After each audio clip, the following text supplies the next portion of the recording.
السلام عليكم ورحمة الله وبركاته. معاك وفاء عبد العظيم، قناة أنا وأحفادي. إن شاء الله النهاردة هنعمل أكلة لذيذة واقتصادية وحلوة قوي ومعظم الناس بتحبها. قرنبيط ناشف وجميل ومقرمش، إن شاء الله يعجبكم بإذن الله وتعتمدوه. واللي ما اشتركش معانا في القناة يشترك. أحلى متابعين في الدنيا عشان تكبر بيكم إن شاء الله ويوصلكم كل جديد. هنسمي الله. بسم الله الرحمن الرحيم. بصوا زهرة القرنبيط احنا بنجيبها مكبسة كده ببعضيها، عروقها قصيرة. العروق بتاعتها بتبقى قصيرة، مش العروق الطويلة المفرغة. الطويلة المفرغة دي مبقاش فيها قرنبيط، انما دي كلها مكبسة كده اهي. بنمسكها بقى نفككها من بعضيها، نشطفها تحت الحنفية كده ونحطها في مصفى، وبعدين بنغلي مية ونحط فيها معلقة كبيرة من الكمون. لازم معلقة كبيرة من الكمون عشان ما يعملش معانا انتفاخات. ونروح حاطين فيه ايه زهرات القرنبيط، بنقطعها زهرات كبيرة كده. ممكن تحطيها سليمة بس مش مستحب، عشان ايه تفتشي برضو فيها وتشوفي فيها حاجة جوه بين العيدان ولا كده اهو. بنسيبها بقى لما تاخد كام غلوة. هو ما بياخدش سوا كتير. قبل ما يخش في السوا قوي لازم تشيليه عشان ما يبقاش مهري معاكي كده، لا يبقى فيه طعم القرمشة برضو شوية. بنشيل كل الكمية بتاعتنا. انا ما بغسلوش بقى تاني خلاص، بسيبه بمكان المية كده والكمون والحاجات دي. اصفيه في مصفى وبعدين بحطه كده في بولة واسيبه لما يبرد. دي معلقة كبيرة من النشا على كوباية دقيق اهو. قلبتهم على بعض. التوابل اللي انت حطاها اهم حاجة كمون، فلفل، شوية كزبرة ناشفة، وبنحط شوية شطة، شوية بابريكا اهو.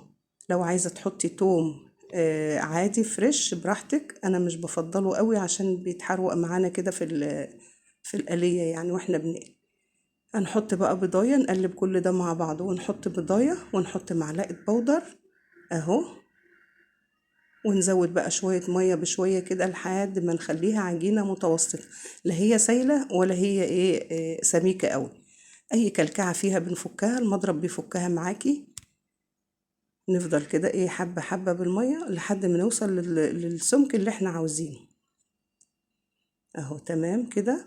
هنحط لها بقى شوية كركم وشوية توم باودر. انا زي ما قلت لكم بحط توم باودر. عايزين تحطوا توم فريش تنعموه جامد قوي وتحطوه براحتكم عادي، مفيش اي مشكلة. طبعا بنحدق الملح على حسب رغبتنا. حابين اي توابل تانية برضو براحتكم.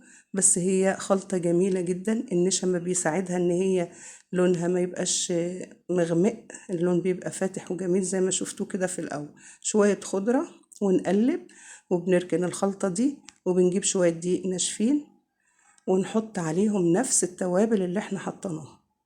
معلقة كبيرة من النشا، وبنحط توم باودر، وبنحط فلفل وكمون وشوية كركم، شوية شطة، شوية بابريكا وبودر. تمام كده اهو. بنقلب كل الخليط ده معانا نفس المكونات اللي حطيناها على الدقيق السايل هنحطه على الدقيق اللي هو الناشف. اقلب كله مع بعضه كده، واجيب بقى هنا معايا القرنبيط. بحط بقى في الخلطة اللي هي السايلة، وبعدين بحط في الدقيق اللي هو الناشف اللي معايا او زي ما بصوا كده، وبعدين في الدقيق الناشف اهو. تمام كده لحد ما اخلص كمية على قد الطاسة. طاسة بقى فيها زيت كتير ويكون قادح معايا اهو، واحط فيه القرنبيط. اول ما هياخد بقى صدمه معايا كده ما بياخدش لون غامق على طول، لا هو بياخد لون على مهله، لان النشا بيوقف اللون الغامق اللي انتوا بتشوفوه القرنبيط المقلي الغامق ده. لا ده لونه بيبقى فاتح وجميل ومقرمش كده، ولا شارب نقطه زيت.